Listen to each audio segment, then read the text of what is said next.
Welcome to Truth by Billie Beene. Today's date, May 26, 2025. Time in Texas, about 11 a.m. Happy Memorial Day. This is the day in the U.S.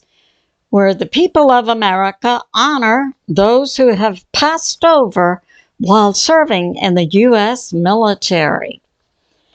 May God rest their souls.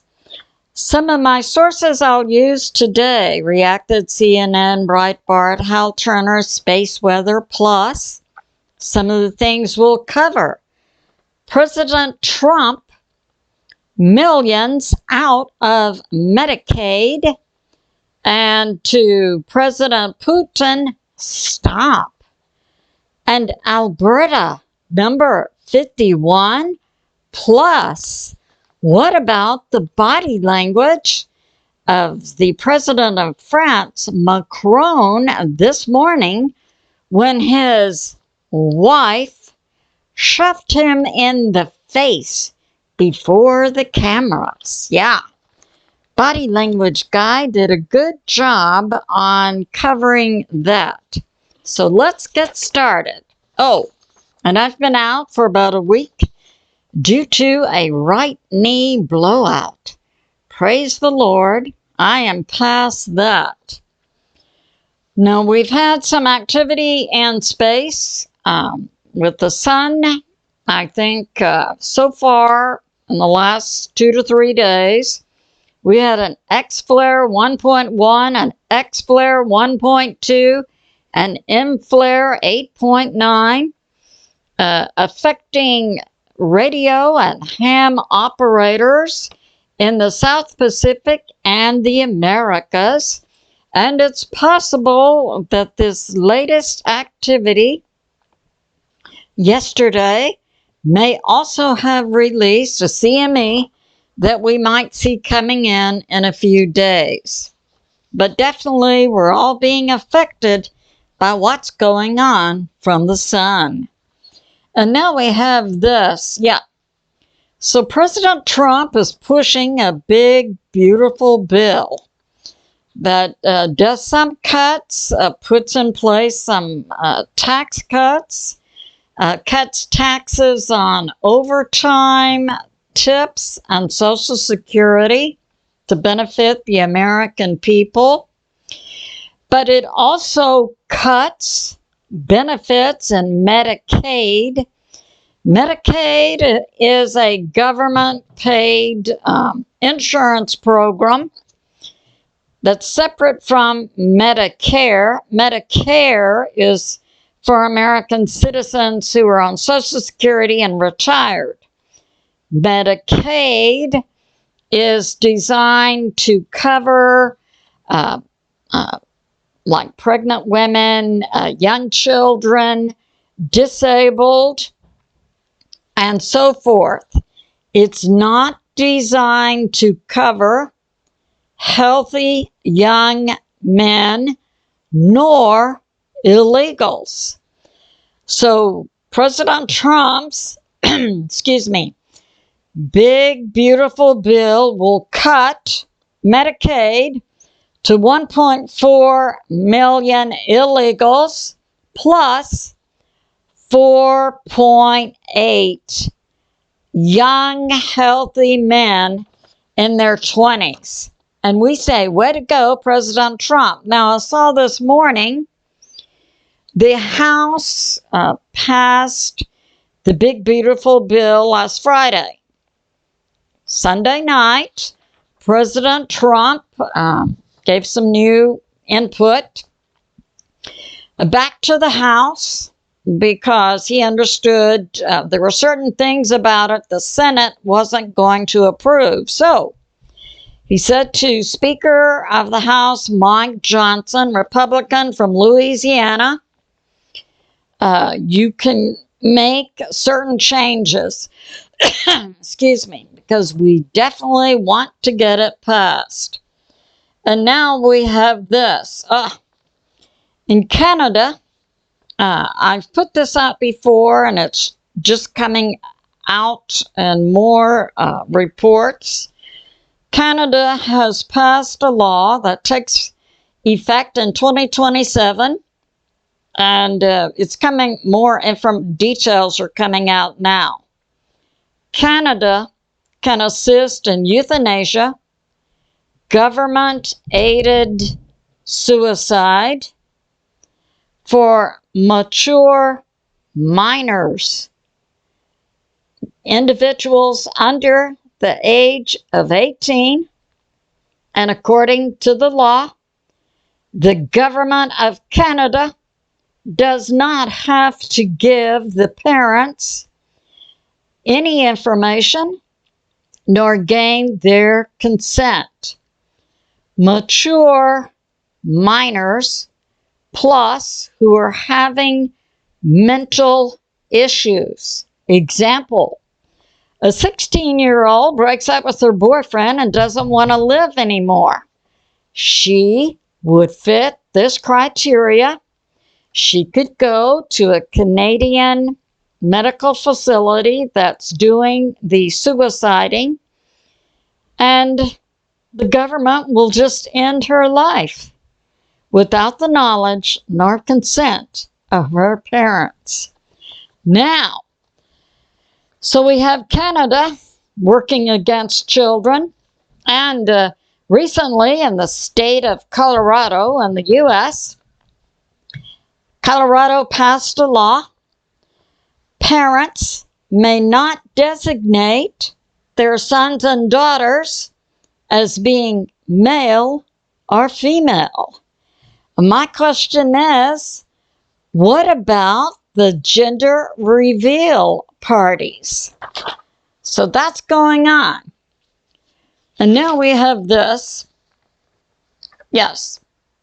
So we have from, the House has passed a resolution. It was introduced by Nancy Mace, Republican, South Carolina, to expel Democrat from New Jersey, LaMonica McIver, for her participation in an assault on ICE agents who were protecting an entrance to an ICE facility in New Jersey.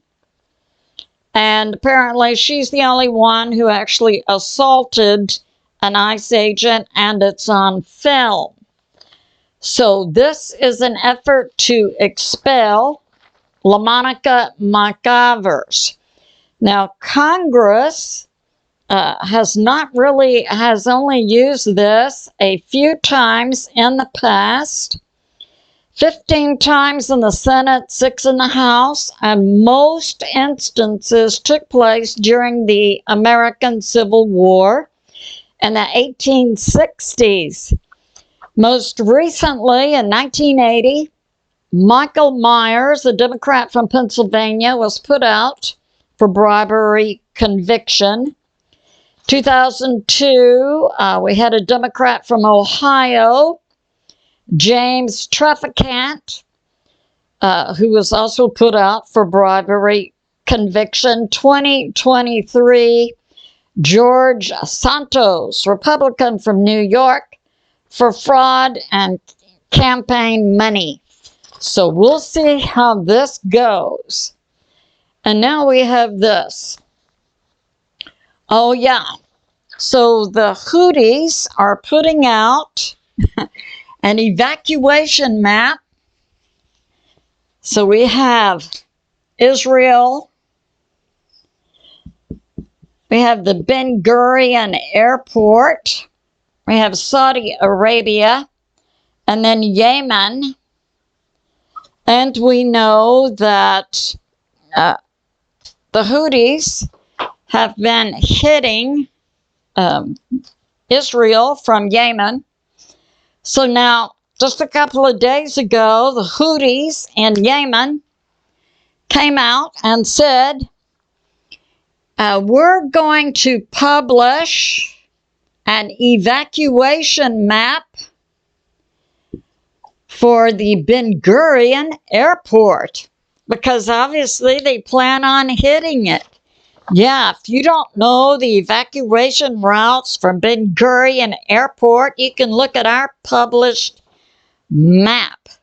So that's going on. And now we have this. So we have to know what's going on in Ukraine and Russia. So we have several sources. Merz from the Chancellor of Germany. According to a newspaper, Republica, and that the US, UK, France, and Germany will lift restrictions on using their missiles to hit anywhere inside Russia. My question is, does this include Luhansk, Donetsk, Zaporizhzhia, and Kherson, currently considered part of Novo-Russia?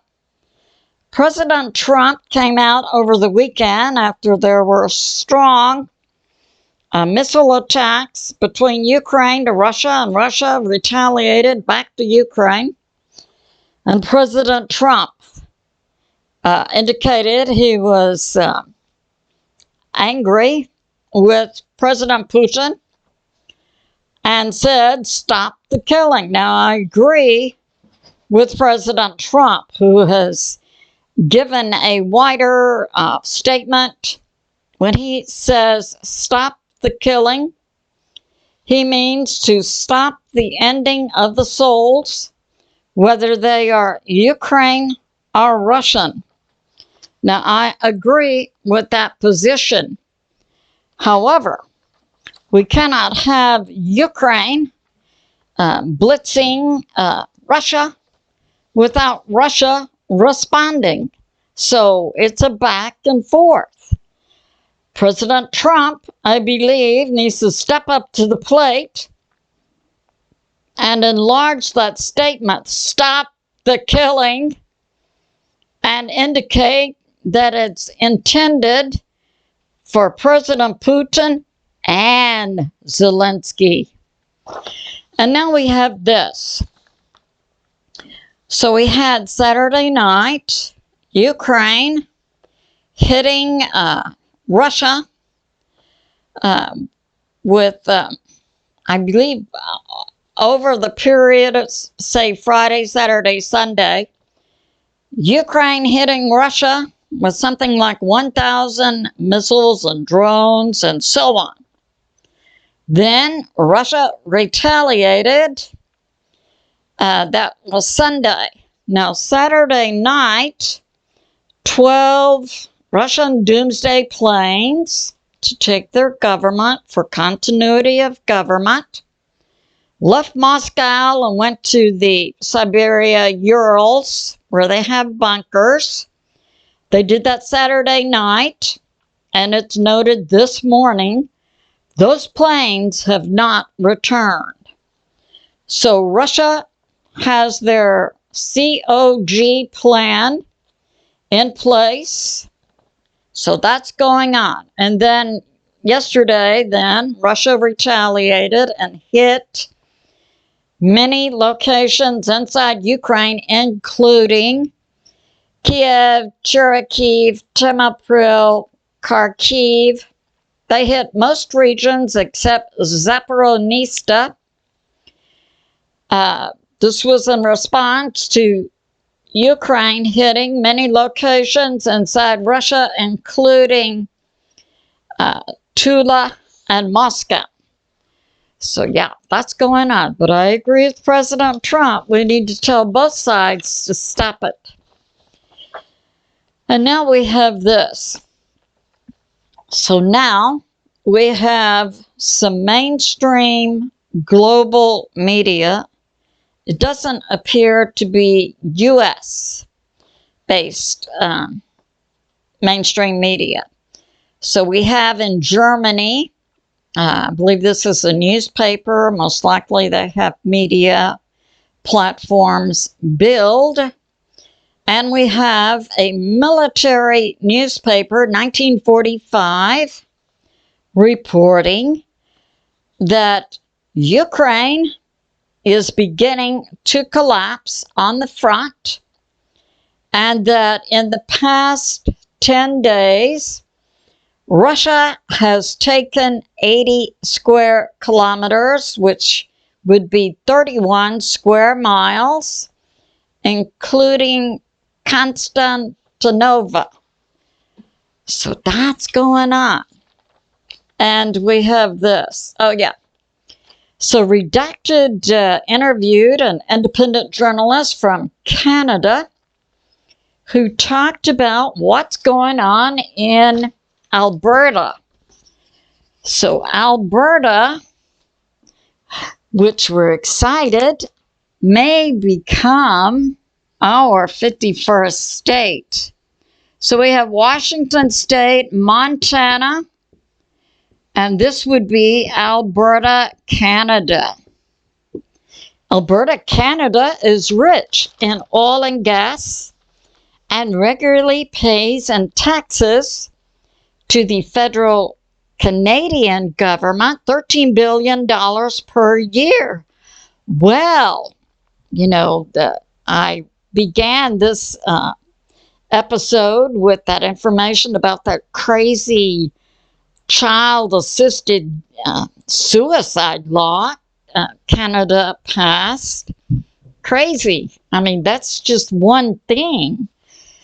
So at any rate, the people of Alberta in the fall are going to vote on whether they will secede from Canada and become the U.S. number 51. And we say, welcome, Alberta, USA. And now we have this. Okay.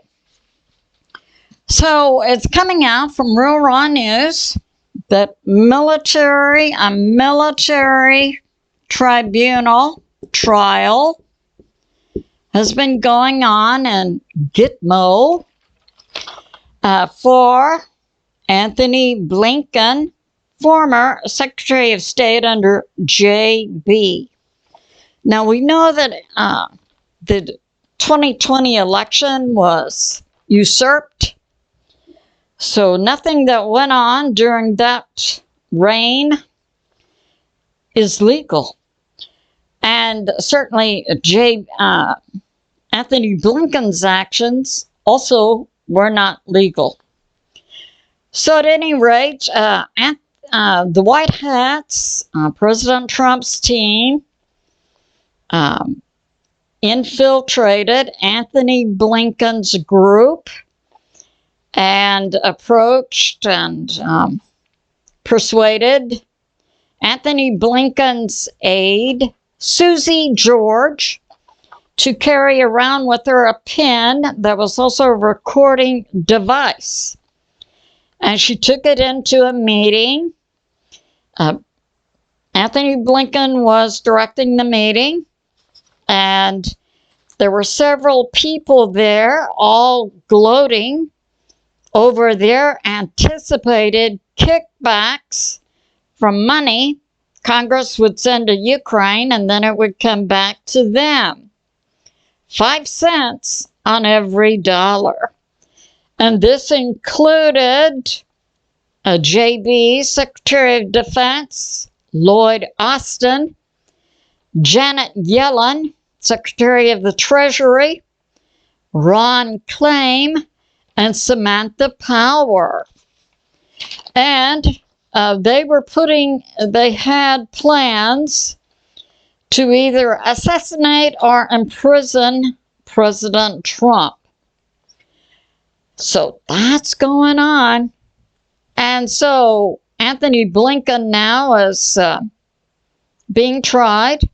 Also, the Susie George, at the direction of Anthony Blinken, was to get rid of anyone working at the State Department who liked President Trump. She wound up firing 15 employees, not for cause other than political.